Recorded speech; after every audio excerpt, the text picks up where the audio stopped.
welcome to Connections Radio Show, where we talk about ideas that matter. I'm glad you've made the connection and are with us today. I'm Lori Fitz, your host, and the goal of our show is to explore a wide range of topics that get us challenged, get us thinking about ourselves, our community, and the world around us. And perhaps inspired or challenged to do just a bit more because we've made the connection. So glad that you're joining us today. Rick Bernardo is my co-host. Hi, that's me. And Yvette Erasmus is joining us again. Good morning. And if you do, good morning. I didn't mean to cut you off. And if you haven't heard Yvette in some of our last shows that we've done with her, she's just absolutely amazing.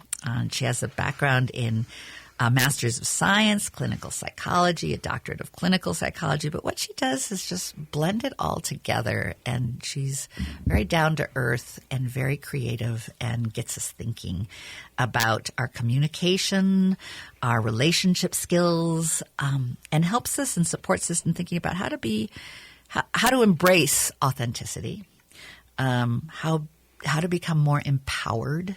And what does it mean to be a connected self? What does that look like? So thank you. Thank you for all the shows that you've been doing with us. It's a pleasure. I know that we start the show usually with one of your statements that you do that I love so much. Everything changes when you do. What I'd like to be thinking about today is some of us are actually getting ready for the holidays. And you know, it seems like summer gets behind us and then bang, it's autumn and here they are. Thanksgiving's around the corner, Christmas is coming up.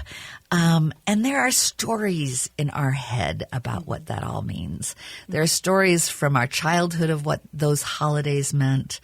There's movies all over Hallmark about, what we, could look at as the romantic or the challenged or whatever. There are stories in our head that we have the power to reframe. Tell me a little bit about what you think about all that.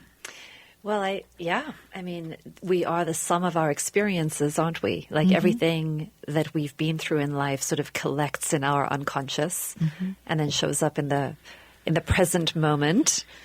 And, let's just think a little bit about holidays with family. That tends to be very triggering for people. I know that I always see an uptick in sessions around this time of the year. Everybody wants to get in because we want to get ready to, spend that holiday gathering in a way this year that's going to be different. I know that in the past, and I've broken some of the traditions, but in the past I felt when the whole family got together, I was assigned an age that I was still treated as. That's exactly what happened. I felt I was 14. Again. No matter how old I became, I was embraced and treated as the 14-year-old that was the designated age that the family wanted to celebrate me, is the nice way I'm putting it That's now. a nice way to put it, yes. That's a good reframe there. Thank you. Yeah. So what's that about? Yeah. Well, I don't know. It's interesting when you use the words like assigned to me because I think there's kind of a mutual interaction. It's both what your family members are projecting on you, right? And then sort of seeing you through the filters. But it's also sort of the level of development that we sort of unconsciously regress to when we move back into family of origin situations. We, without even realizing it, if we're not aware of it, we default back into whatever role we are familiar with in the family. And if you want to do that differently today, the first step, of course, is just getting aware of it. Because once you're aware of it, once you see this pattern, once you catch yourself, it's in the moments of awareness that we have choice. We don't really have a choice about it until we become aware of it. Till you see it. Right. I've often thought that the reason why I either was assigned, embraced, or we renegotiated every time is that was the age of the tragedy in our family, where it was around early December. My father had his first stroke, and then just before Christmas Eve, he had a more devastating stroke, and then just before New Year's, it took almost everything. So there were 3 occurrences that almost got celebrated every year after year, that this happened. Now, it's not really celebrated, but it was a mourning and a remembrance, and we kind of got stuck in having that be replayed every year. And as a 14-year-old, that was my, that's where I came back to in terms of taking care of everyone as a 14-year-old, which was not always a healthy way of handling things. Yeah. But we replay. It's almost like a story we step back into. Well, we're not so good in some of our cultures. I mean, different cultures around the world are different. But let me say it like this. If a family doesn't have the tools to process and complete the closure and the mourning and the processing together of moving through an experience, if we live in a certain kind of family where we're supposed to override the experience, cope, be super resilient, get through it, there's more of a risk of then sort of repeating it, because what each person is actually trying to do is complete the grieving process. And so, when we have cultures where people cry together and wail and tell the stories and stay in the process together long enough, we actually metabolize the experience, get some closure. This is where rituals can be really helpful in then letting it go and then moving forward.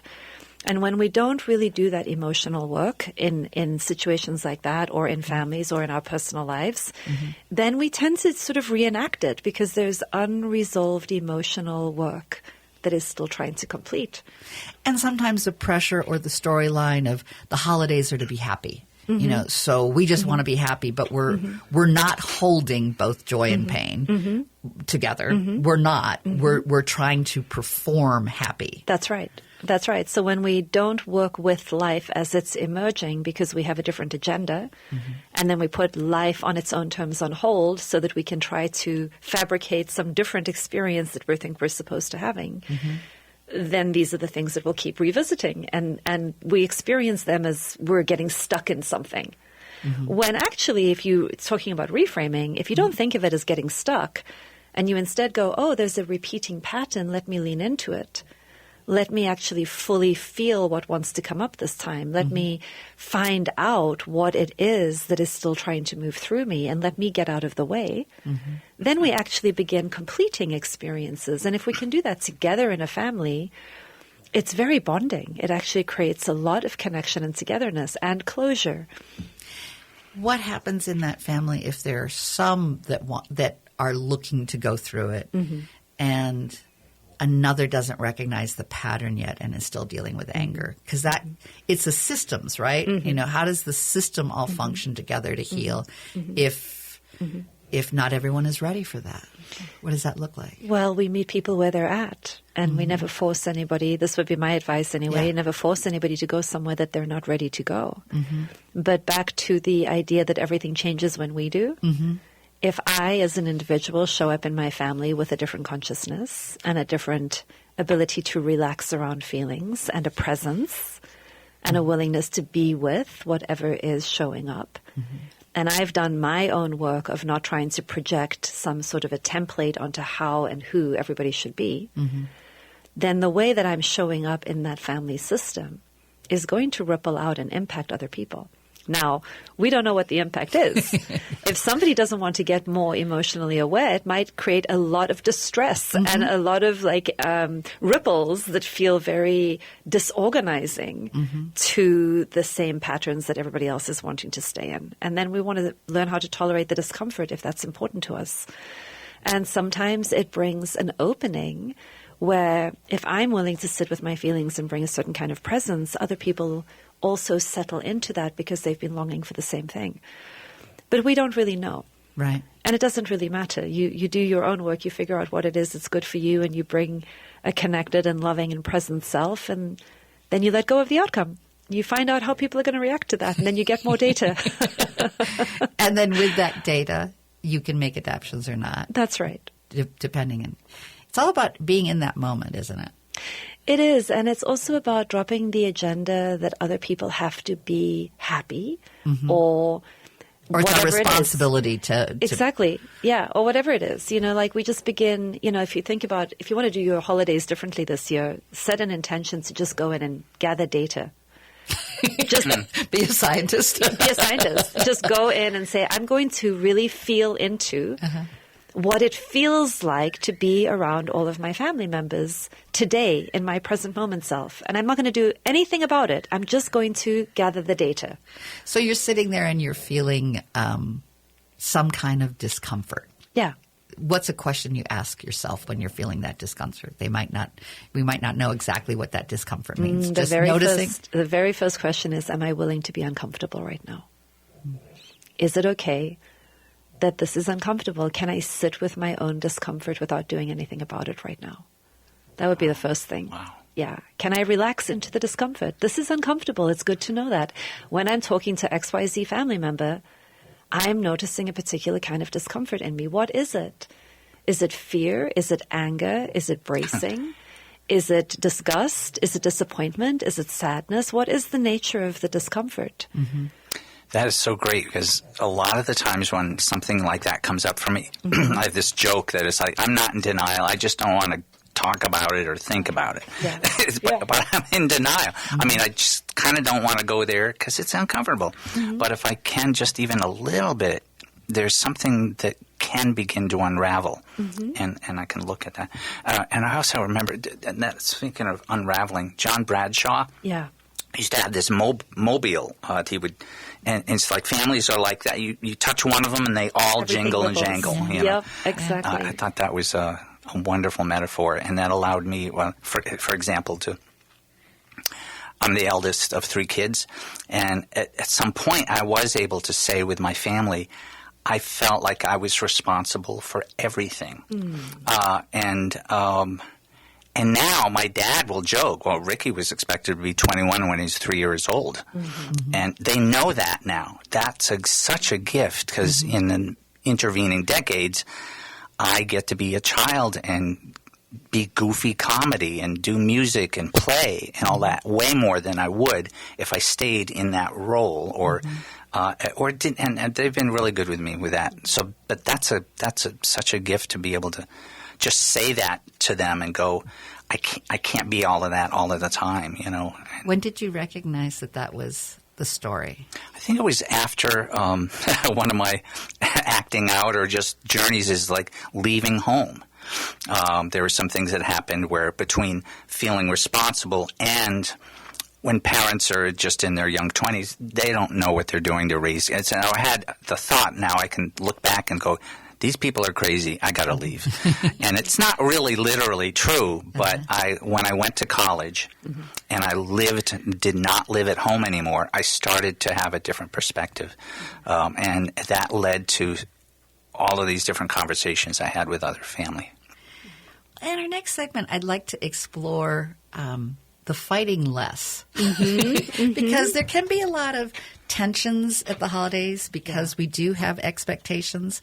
And if someone doesn't live up to our expectations, or if we're feeling we're not living up to someone else's, but we don't know how to negotiate or just sit with and explore our data. So I'd like to look at that in our next segment. But before we do, I want to make sure that we give out for everyone your website, which is excellent. Yvette, YVETTE, Erasmus, ERASMUS.com. That's YvetteErasmus.com. Wonderful site to learn all sorts of good things and connect up with Yvette. We'll be right back.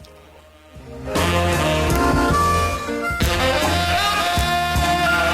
back to Connections Radio Show, where we've had the privilege of Yvette Erasmus joining us we've done a series since June with Yvette guiding us and thinking about our authentic selves and how to claim that for ourselves. And well, yeah, there's a moment I will never forget during the holidays. I was right out of graduate school, and I would go from California to Connecticut because I lived in California for decades. And basically, there was in sort of a conversation that would come up with my father, and we've talked about this, so it's not, it's fine if he hears this, because he knows.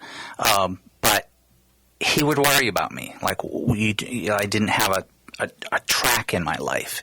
And I was actually in the middle of, I was yet to be on America's Funniest People. I was yet to direct public health programs around different states in the country and all these things. I was on the path to creating that, but it looked like he doesn't know what he's doing. And we had that conversation, and I got fed up and started to leave the room. And my dad sort of burst out, go ahead, leave like you generally do, or like you always do. I mean, this is like an Italian emotion. It was bigger than I'm saying. And I had a moment, and I encourage everybody, if you hear a little whisper that you hadn't heard before in your head, and it was really quick, but I stopped, and it was like, he's afraid. He's angry, but I got that. He's acting like he's afraid that I'm going to leave, because I am. and I do leave. Mm-hmm. So I had that moment, and I stopped, and I thought, it just happened very quickly. I thought, what if I saw him as somebody that's not my father, who's supposed to know how to be a father in this situation? Yeah. What if I just let that go in the moment? He's just somebody who's afraid. Mm-hmm. And it changed our relationship. I apologized, mm-hmm. and I said, I can tell you're afraid I'm going to leave, and I know I'm gone a lot of the times. Mm-hmm. And then I assured him, but I acknowledged what I in a way I had never seen what he was feeling, in a way he couldn't even say. Mm-hmm. And it got so much out of the way. Mm-hmm. Just to be able to do that, to let go of the role he was supposed to be in quotes, mm-hmm. and see him as somebody who was frightened and missed me, mm-hmm. that changed everything. And that can happen, I think, also when there are holidays that people are coming to visit each other. Oh, yeah. And there is a coming and going, and there is a longing and a fear. Recently, I've had more experiences when I've seen people angry, and it hasn't necessarily gotten me angry, but I've looked at the situation, felt into my own data, since I'm not angry, but they're angry. Why is that? What's going on here? To be able to see something different, because I think we also can put a judgment on anger. We get scared around anger, and I think it's such a beautiful example of rehumanizing instead of seeing somebody through a role, mm-hmm. and reducing them to the role of father or the role of son, and actually seeing the full humanity of what's happening in that moment. Because when you connect with what's in someone's heart, and you can see through the anger to the pain, to the fear, to the longing, to the desperation, to the helplessness, then we have a pathway to actually connecting with the humanity of the other person, instead of getting stuck in our own defensive states. And trying to prove we're right. Exactly. Because that's what anger seems like it comes down to, is I'm right, you're wrong, why don't you just agree with me? At what point can we allow ourselves not to have to agree and have that be okay, but then be able to be open to share how we feel differently? I tend to think of anger as a combination of two things. There's a deeply unmet need and a fear that the person has. And then it's covered up with a lot of judgment that it shouldn't be so. And to the degree that our attention is on the judgment, we will get righteous and forceful and violent, interpersonally or physically. And to the degree that we can get our attention on the deep need that is trying to get acknowledged, we can relax and rehumanize and actually find a way forward through anger. But if we make the mistake of thinking that anger has to be aggressive, we're just going to get fearful ourselves, and then we're going to fight if we think we can win, and we're going to flee, like you were describing, if we don't think we can win. Midwesterners have a hard time with fighting. Do they? We do. Well, directly, perhaps. Directly. There's still anger issues. Yeah. But the fighting seems to be not nice. It's underground and subversive and sideways. Yeah. And then it's very difficult to get your finger on it. Right. Yeah. Right. Yeah. It's still there, but it's not direct. No, it's indirect aggression usually. And right on those notes, I always try to remember, for me, first of all, but anybody else I'm friends with, if it can help, I see anger as protective. What are you trying to protect? If you can kind of even get there a little bit, there are some other choices about. But I used to be the king of not getting angry because I pushed my brother over when we were kids and gave him a concussion. So I have worked really hard at getting back in the saddle of knowing when I'm angry and how to express it and not being afraid of it in turn either. Yeah. Well, it's such powerful transformative energy if we know how to channel it for a life-affirming purpose. Go ahead. But sometimes it seems like what a person says they're angry about may not be what they're really angry about. Yeah. So the anger about, let's say, just differences in politics, it very much feels to me like there's something else going on with that anger in politics, and you're right and I'm wrong, and this is the way to think. And 100%. I absolutely agree with that. So if we go with that assumption that people get angry and they're not sure why they're angry, then the very first thing we should learn how to do is ask a lot more questions in the early stages. Because we need a little bit of space to become aware of what is really important to us. And if we can ask those questions, it seems like such and such is important to you. Is it about this value? Is it about that value? Is it about this principle? Is it about that principle? As opposed to in the early stages getting too hung up on the rightness or wrongness of a particular thing. Then we can all get a little bit more awareness about what's really driving this before we dive in to grappling with it. So in the last few minutes we have, people may be afraid that they're going to get into fights with their family. And what are some things that we can help people think about to allow them to have a more authentic time during the holidays with their family? Well, 3 very simple things that are really hard to do. 1, relax into all emotions. Just work on relaxing your nervous system when somebody is sad or upset or angry or whatever it is. Just learn to regulate your own emotions. Relax into it. Nothing bad is happening. Somebody's just having a feeling. The second piece is ask, I wonder what is important to them about this. Why does this matter? What is important about this? What is the thing that they're trying to get at that is so deeply important to them? And then the third thing is keep your attention on what would help. Not what is wrong, but what would help. What is needed right now? What would help right now? How can I show up in this moment in a way that is a contribution as opposed to a defense? What would help? Maybe not saying anything. Maybe. Know, it's just about being present. I'm not going to do the old thing that I always do, which is jump in and diagnose you. You know? And when you're being diagnosed, just take it as kind of like, well, that's interesting, that perspective. And I believe humans have some wiring in them that by default goes to the quote, something is wrong here. And anything about any way to let that go in terms of, well, what would help? What would help? What is needed right now? Would be so freeing and create peace within to start with, and then everything could flow from there outside of us too. But it also achieves what you talked about in the last segment in terms of what we really want ultimately is contributory to the whole. It is contributory to the community. People want to be seen. They want to be known. They want to be seen and known for who they are on their terms, and they want to be accepted. And when we can begin getting those foundational blocks in place, then people can change in a way that doesn't feel to them like a submission of who they are. And that's really important. It's really important for people to change on their own terms for reasons that make sense to them, not to make other people happy. And when we can get to that point of trusting our gut, trusting who we are is a good thing, and being able to express it, approval is not as important. No, connection and intimacy becomes much more important, and collaboration and co-creation and... How can I help? Yes, and helping one another out in ways that are actually energizing for both people becomes a whole new game. So much more satisfying. Well, I want to make sure that folks know how to connect with you, Yvette. You've been such a blessing for these last few months to come in and share your knowledge, your thoughts, your inspiration.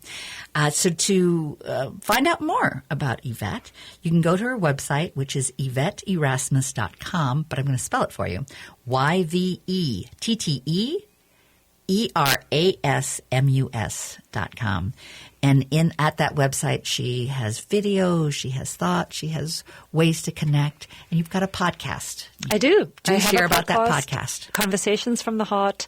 Every Wednesday morning, I do a free Q&A session. Anybody can join that. And then the replays of that Q&A session get turned into the podcast, which is very fun. It's a lot about scripting and applications. Like, how does this actually work in real life? So you can still get more with Yvette on her podcast. And we just thank you again for being part of Connections Radio Show. Thank you. Thank you.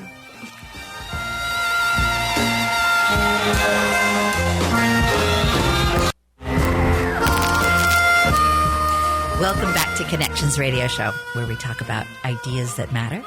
Rick Bernardo, our co-host today. Hi, Rick. Yes, hi. And Yvette Erasmus, who has been visiting us. She's joined us for 4 shows to talk about ways that we can look at how are we communicating, how are we connecting, how do we embrace our most authentic self and claim that for ourselves? One of the things that we've been sharing at the top of our shows with Yvette is everything changes when you do. It takes some willingness to let go in order to change. Let go of what we've thought is right, wrong, true, false. This is who I am and everyone else just has to get over it. Some pride, some fear. The changes that you see in working with people, coming to you going, this just isn't working, to now feeling like they understand how to make it work. What sort of trajectory do you see with people who are just starting to open up to what they can gain for themselves over a period of time of recognizing new ways of thinking and doing? Well, I think a lot of the people that I work with are trying to live from a place of authenticity and integrity. And so the struggle that many of them are having is, how do I bring my real self, my authentic self? How do I show up without my masks, without my defenses, and still be safe and still be connected to other people? You know, will I be accepted? Will I be, loved for who I actually am?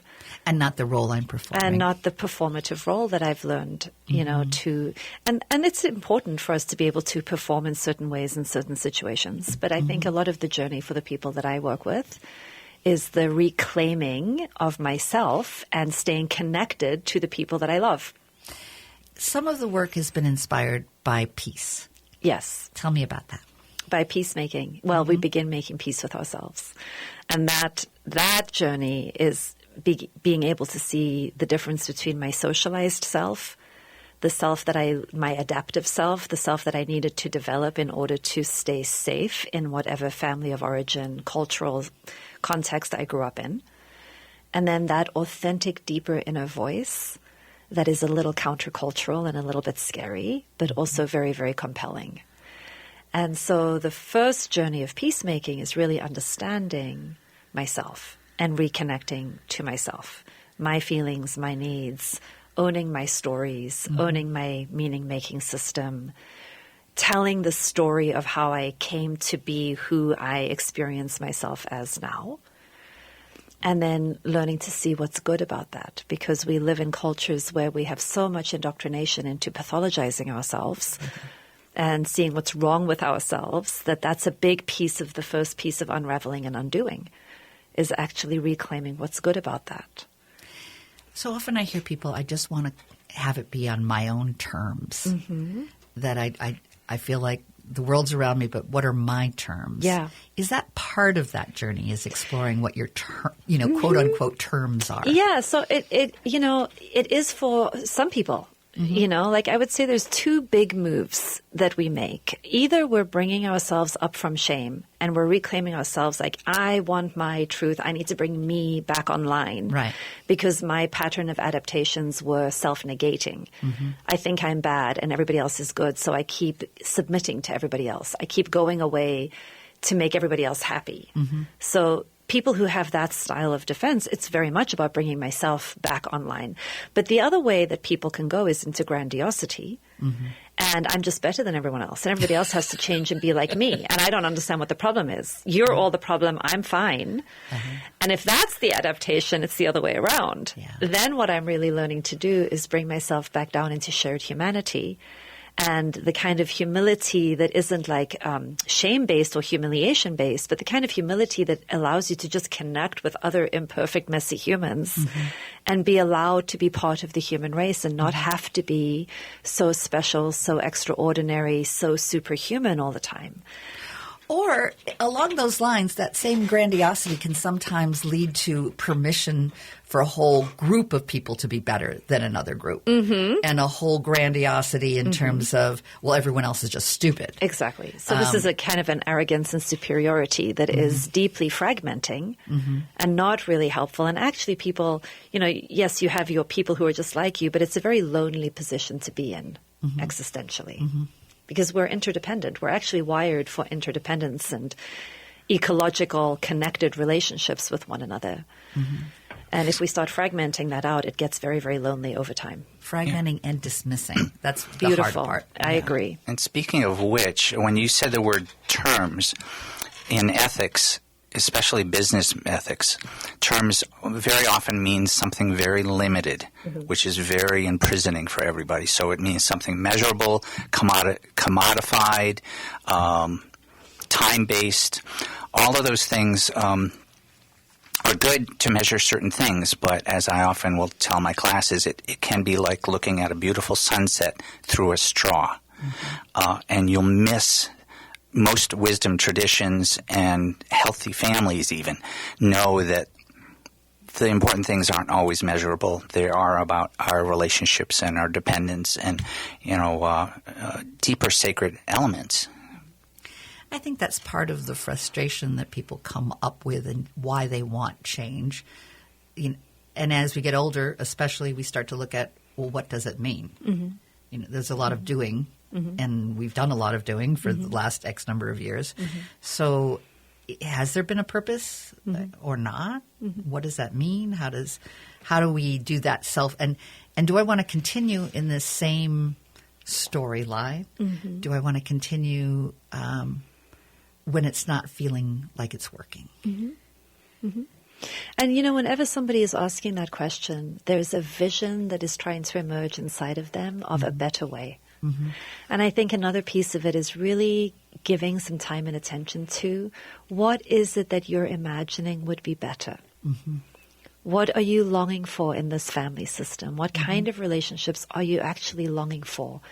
Take some time to get really, really clear on what you're reaching for.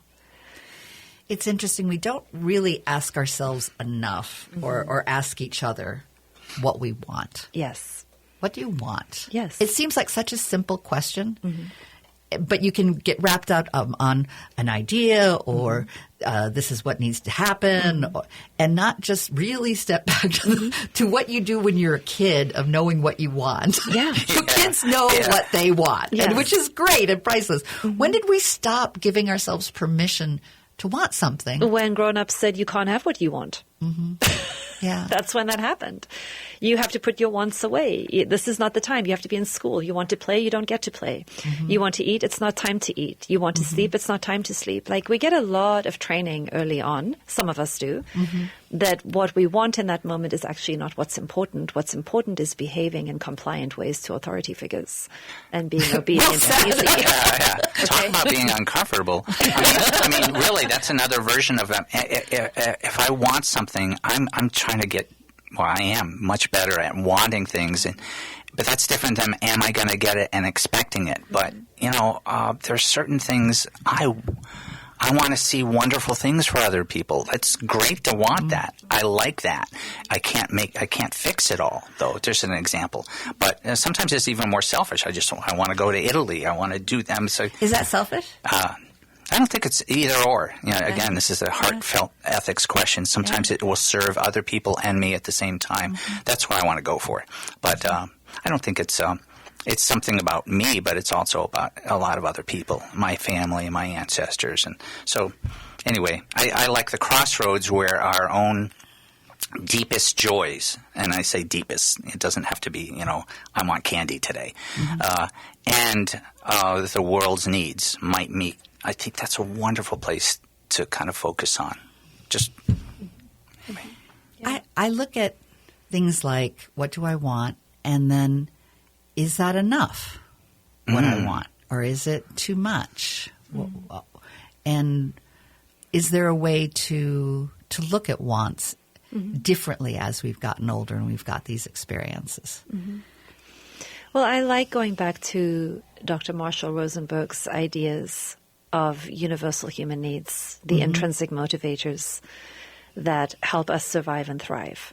I think we have an internal blueprint that gives each one of us guidance about what it is that we want or what is needed in order for us to thrive in our lives.